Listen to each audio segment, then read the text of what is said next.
yang paling depan, dan maharu. Yakni yang paling depan ada beberapa bentuk yang memakai penutup, yakni pembayaran adat yang menjadi milik calon mempelai wanita. Kemudian golongan adat Tilolahua,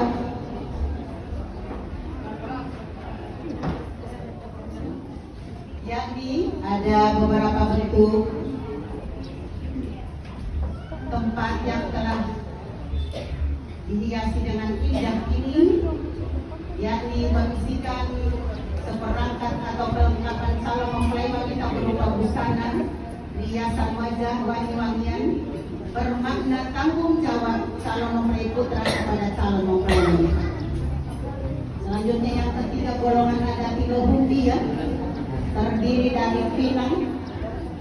Yang pertama pinang atau dohuto, melambangkan duhulo adati atau daging adat, maknanya penyempurnaan. Selanjutnya gambir atau gambere dalam bahasa adat, melambangkan duhulo adati, bermakna semangat.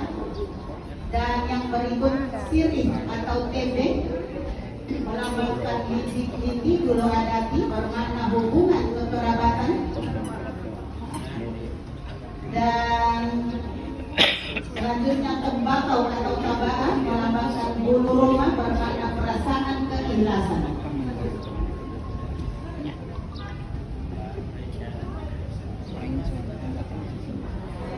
Selanjutnya golongan adat Tilo Mingguan, yang terdiri dari buah-buahan Punggolo kayu. Yang pertama Limbomo atau limau besar, bermakna keramahan. Kemudian nanas atau nanati,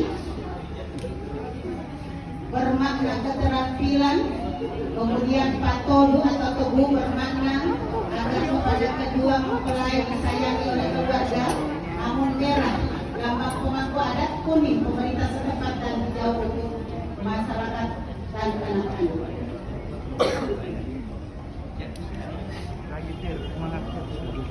Selanjutnya nangka atau langge oleh masyarakat kita, masyarakat Gorontalo, langge politik dan langge lolo.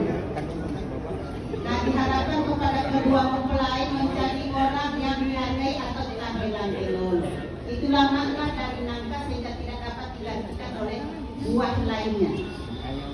Kemudian tunas kelapa atau tumula, bermakna sumber kehidupan, maka diharapkan kepada kedua mempelai dalam memasuki rumah tangga baru, walaupun tidak menjadi kaya raya, tetapi hidup berkecukupan dan diikuti dengan buah-buahan lainnya.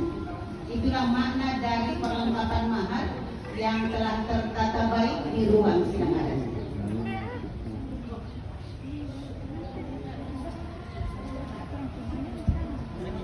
Sidang adat yang mulia, hadirin yang kami hormati, untuk selanjutnya penyerahan perlengkapan mahar ini ditujukan kepada seluruh keluarga calon mempelai wanita. Dan untuk penyerahan ini kami serahkan kembali kepada kedua juru bicara, kedua mempelai.